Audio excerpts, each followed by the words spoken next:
오늘 4절 말씀을 보시면 그 흩어진 사람들이 두루 다니며 복음의 말씀을 전했다 이렇게 말합니다.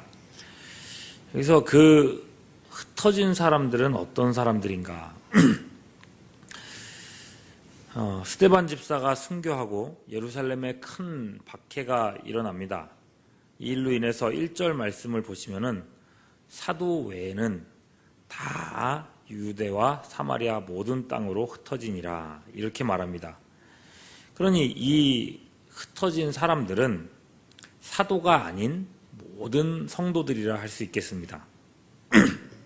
만일 이 상황에 사도들마저 흩어지면 교회가 구심점을 잃고 와야 될 위험이 있기 때문에 사도들로서는 목숨을 걸고 이 자리를 지켜야 했던 겁니다.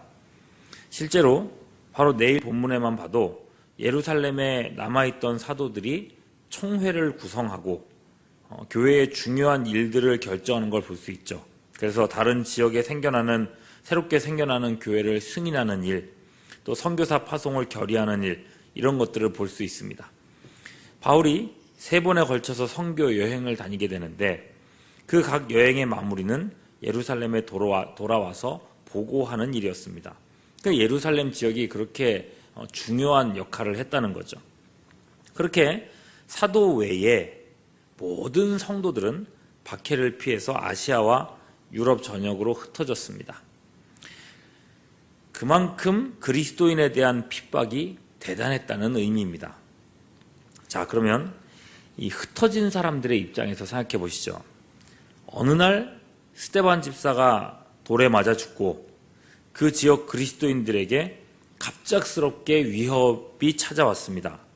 여차하면 스데반처럼 맞아 죽게 생겼습니다. 어제까지만 해도 이웃이었던 사람들이 오늘은 예수 믿는 사람들을 이잡듯이 잡아 죽이려고 합니다. 죽느냐 사느냐의 이 급박한 상황에 여러분 집안 살림이나 제대로 챙겨 나갈 수 있었을까요? 그야말로 옷가지 몇 개만 챙겨서 도망갈 수밖에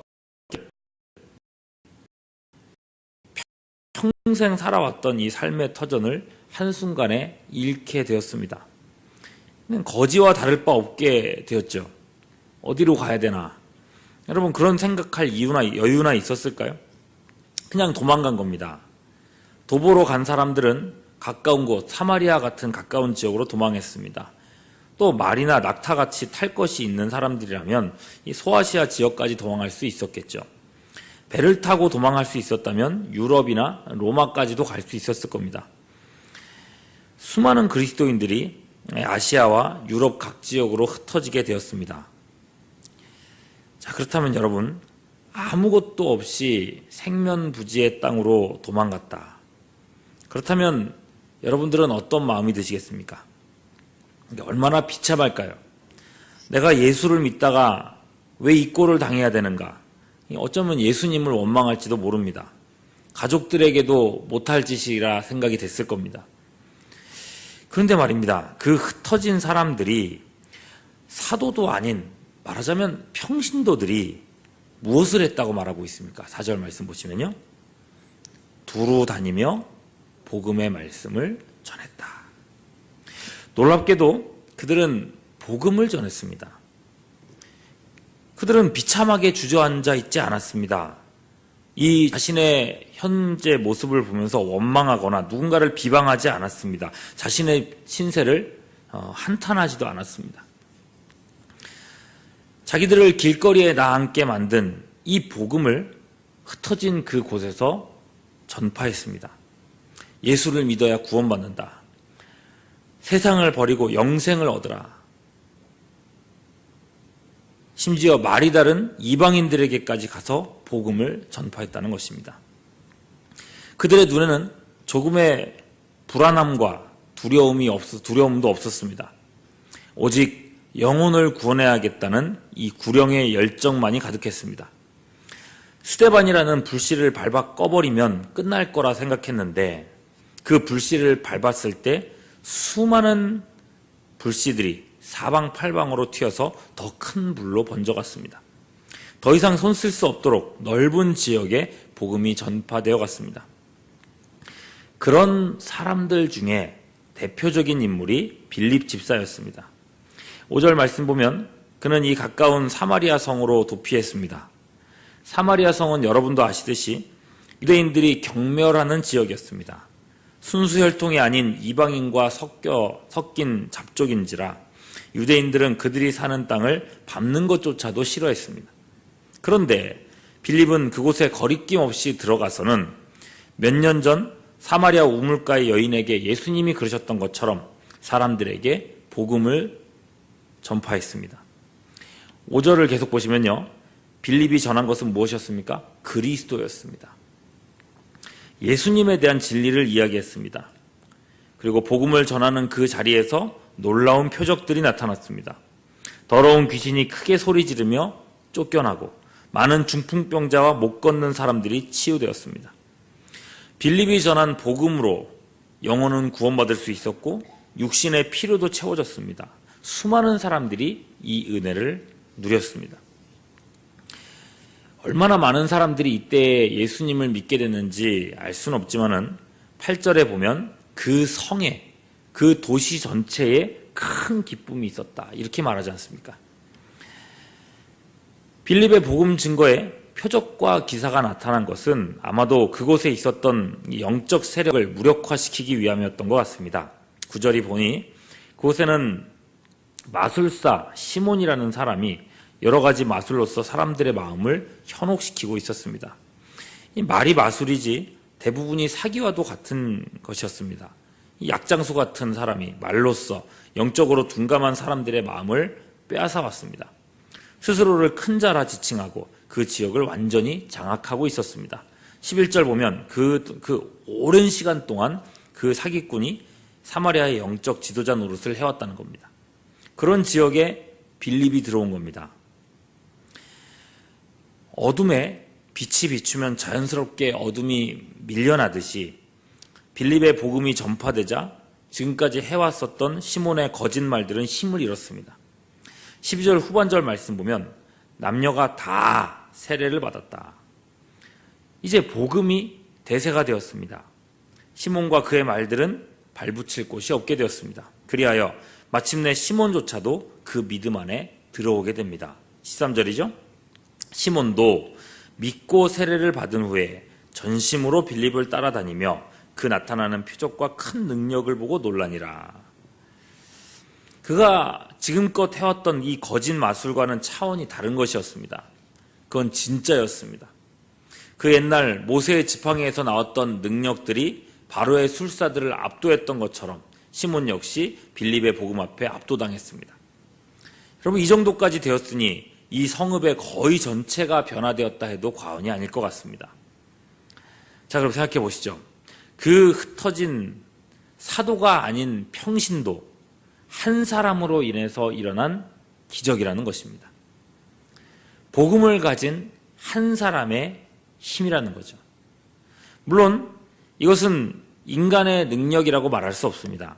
인간의 지혜나 영역으로 될 일도 아닙니다. 사도 바울의 말만 따라서 사람은 질그릇에 불과합니다.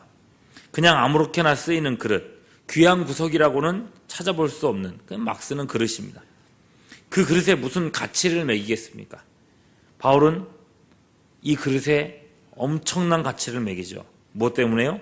그 그릇 때문이 아니라 그 그릇에 담긴 보배, 바로 예수 그리스도, 복음 때문입니다. 빌립의 능력이 아니더라는 겁니다. 빌립이 전한 말씀, 바로 복음의 능력이 사마리아 지역에 전파되면서 일어난 역사였습니다. 빌립 집사의 경험은 오직 빌립 집사만이 경험한 것이 아니었습니다. 앞서서 스데반이라고 하는 하나의 불씨를 밟았을 때에 수많은 불똥이 곳곳에 튀어서 붙었다 하지 않았습니까? 빌립의 경험은 다른 모든 지역에서 일어난 일들의 일례에 불과했습니다. 곳곳에서 이런 역사들이 일어나고 있었던 것입니다. 그래서 나중에 바울이 소아시아와 유럽, 심지어 로마의 전도 여행을 떠났을 때 곳곳에 이미 교회가 세워져 있던 것을 볼 수 있었습니다. 누가 한 일일까요? 바로 이름 없는 그리스도인들, 흩어졌던 평신도들이 한 일이었다는 것입니다. 여러분, 이름 없는 이 그리스도인들, 박해받고 비참하게 피난 가야 했던 그 평신도들을 통해서 사마리아뿐만 아니라 수많은 지역에서 복음의 역사가 일어났습니다. 이 말씀을 보며 오늘날 우리 자신을 볼 수 있어야 합니다. 목사인 저뿐만 아니라 예수를 믿어 구원받은 우리 모두에게는 보배이신 예수 그리스도와 그 복음이 누구에게나 담겨 있습니다. 그렇기 때문에 하나님은 얼마든지 우리를 통해서도 일하실 수 있습니다. 영혼을 변화시키며 상한 마음을 치유하고 세상을 변화시키는 일들을 오늘도 우리를 통해서 얼마든지 일으키실 수 있습니다. 빌립 한 사람을 통해서 이런 엄청난 일들을 이루셨다면 이 새벽에 이곳에 있는 이 우리를 통해서는 얼마나 더 큰 일들을 이루실 수 있겠습니까? 목사라서가 아닙니다. 학벌이나 특정한 능력이나 은사가 더 탁월해서도 아닙니다. 우리 안에 예수를 주로 시인하는 부르심과 믿음이 있다면 하나님은 얼마든지 우리를 통해서 일하실 수 있습니다. 우리가 매주 주일 아침마다 고백하듯이 성경이 할 수 있다는 것을 나는 할 수 있다는 것입니다. 그러니 우리는 복음을 회복해야 합니다. 다시금 우리의 믿음을 부릴 듯 일게 해야 합니다. 예수님을 만나야 합니다. 질거릇과 같은 내게도 보배가 담겨져 있음을 다시금 확인해야 합니다. 우리 교회는 올해 6대1 운동을 하려고 하고 있습니다. 사람들을 초청하여 복음 앞에 세우는 일입니다. 용기를 내어 한 사람이라도 더 말씀 앞에 세우는데 힘쓰시기를 바랍니다. 더불어서 오늘 빌립이 그랬던 것처럼 내 입으로 또 내 고백으로 예수님의 주와 그리스도 되심을 증거할 수 있게 되기를 바랍니다. 너희 안에 있는 소망에 관한 이유를 묻는 자들에게 대답할 것을 항상 예비하라 하셨던 것처럼 언제든 누구에게든지 말할 기회가 된다면 내 입술로 복음을 말하고 영접시킬 수 있는 훈련하시기 바랍니다. 선한 행실로, 착한 행실로 누구를 구원하겠다. 물론 그럴 수도 있습니다. 그러나 그것은 자칫 나만 의로운 사람으로 비춰질 가능성이 높습니다. 빌립은 자기 행위와 의를 드러내지 않았습니다. 오직 예수님을 드러내는, 예수님을 증거하는 입술의 열매가 있을 뿐이었습니다. 여러분들에게 도전합니다. 복음을, 십자가의 예수 그리스도를 내 입으로, 나의 고백으로 믿지 않는 자녀들에게, 이웃에게, 흔들리는 교우들에게 확실하게 증거할 수 있는 우리 모두가 될 수 있기를 바랍니다. 더 배우고 더 확신하며 훈련하고 묵상하고 반복해서 연습하시면서 초대교회 곳곳에 교회를 세웠던 우리 믿음의 선배들처럼 하나님 나라의 확장을 위해서 쓰임받는 우리 모두가 될 수 있기를 주님의 이름으로 축원합니다.